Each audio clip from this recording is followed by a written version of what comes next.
Hi everyone, Live with Lisa here, day 237 of my 365-day voyage. Tonight I wanted to talk about being happy in yourself, happy with yourself, happy as yourself, and just enjoying life all just by yourself. Hey Kristen. So that's kind of where I'm at with that. And I have seven ways to find happiness, inner and real happiness. Okay, so number one, don't take yourself too seriously. Every time I hear that, hey Maisie, I always think of Batman and the Joker and Heath Ledger with, why so serious? I know that's not a good thing. But anyway, I think of that, if you take yourselves too seriously, then you don't tend to, you don't enjoy the random acts of humor that are in the world and all of the craziness that's out there. And so if you need to just lighten up sometimes. As my students would say, chill, Mrs. Smith, just chill. I had a kid tell me that one time. I wasn't ready for it, but hey Sonny, it's good to see you. But I'm much better now. So you need to lighten up and not take yourself too seriously. And don't think that everything is life and death. You are live, Sonny. You are live. I'm late. I'm so late tonight. Sorry, guys. Number two, don't identify with suffering, loss, or illness as being who you are. So many times people get, they find themselves in a position where they're sick or they have something going on in their lives, and they identify with whatever that illness is or whatever that situation is. And they see that, hey Cindy, they see that as who they are. They are the illness, they are the disease, they are whatever the situation, the depression, the whatever they're stuck in. And they don't realize that that's only just a part. That's not who they are. That's just right then. That's just that's just a part of what they are.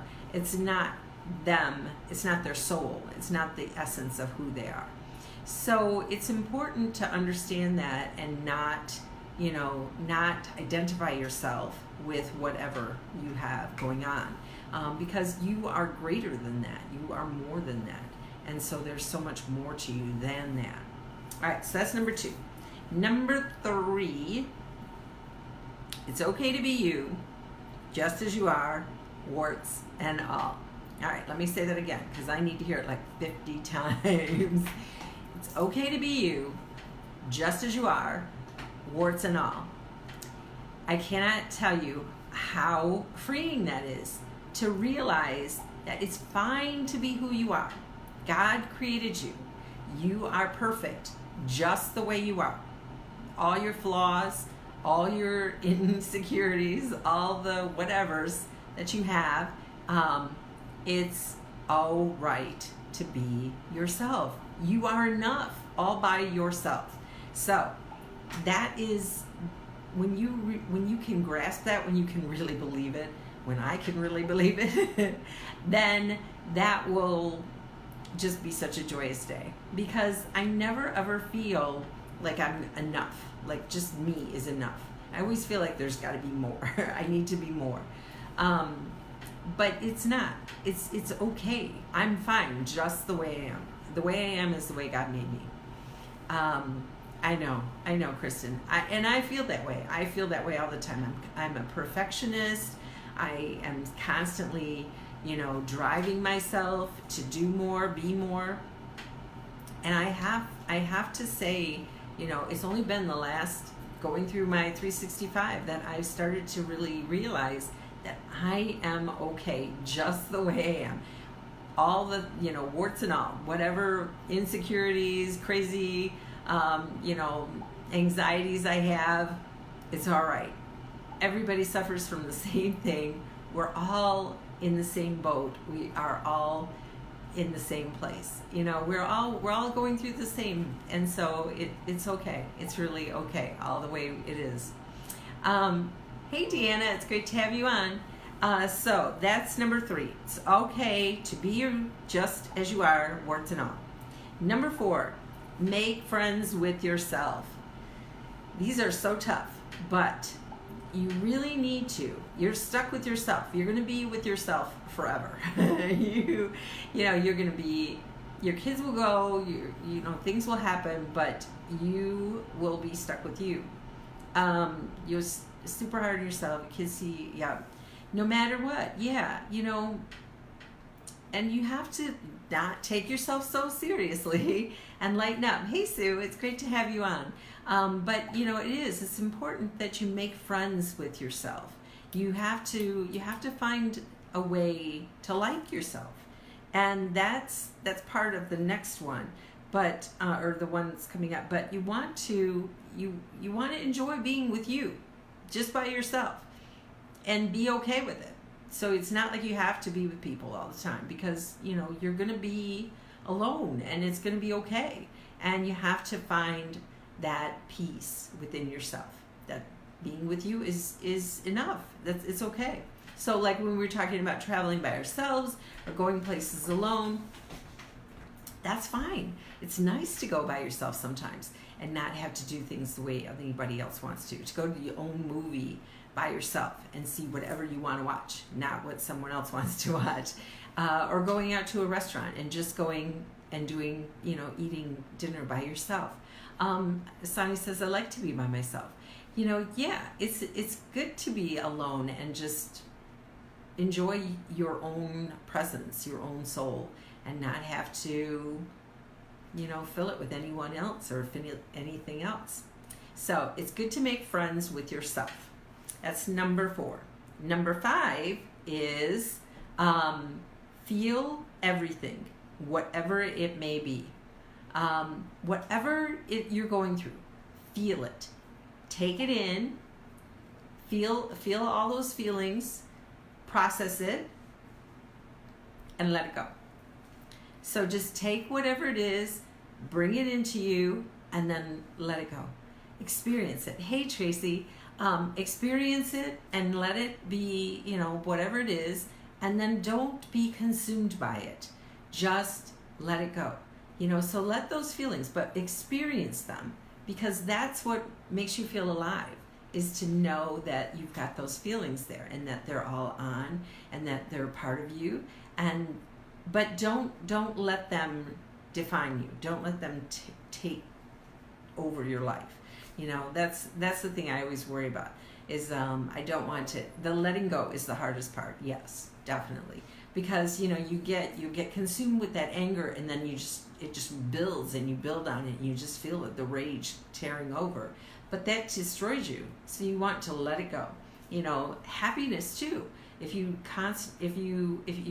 take the happiness in and you and it just becomes ecstatic and overpowering, I mean, even that will destroy you. So you want to just let it go. So you want to make sure that you bring it in, experience it, feel it, but let it go then. Number six is the hard one, guys. They've all been hard, but this one is, I think, one of the hardest. Forgive yourself, love yourself, treasure yourself. The very hardest thing for me to do ever is forgive myself. I have an awful time with that. I hold myself to a really high level, and I have an awful time forgiving myself because I always let myself down. Well, that's because I've set too high. I mean, it's unrealistic expectations. Nobody is like that. Nobody can do that. So of course I'm going to fail. I'm not going to make it. I set it to a point that I can't make it. It's like I've set myself up for failure. So I have to learn how to stop getting in my own way and just forgive myself for being human, making mistakes, not being perfect. Hello. That's I'm very forgiving when it comes to, other things. Why can't I just not do that why can't I do that to myself? But I have an awful time with it. And then loving yourself. Really not like crazy, loving yourself, but just feeling that sense that you're good enough. You're enough all by yourself, remember, and that you are your own friend, your own protection, your own ally, that you don't need anything else, that you are enough by yourself. That is so essential to trying to find real inner happiness. Because once you have that sense of loving yourself and forgiving yourself and treasuring yourself, then all of the other things, nothing bothers you. It doesn't really get to you. It's like you're going to take that emotion in and you're just going to let it go because it's not important. The only thing that matters is that you care for yourself. And the last one, number 7, is the one I can never do. I just can't do it. I try, and yes, I can physically do it, but it just never works very well. Meditation. Meditation will find you inner peace. Meditation will find you calmness. It'll shut your brain down.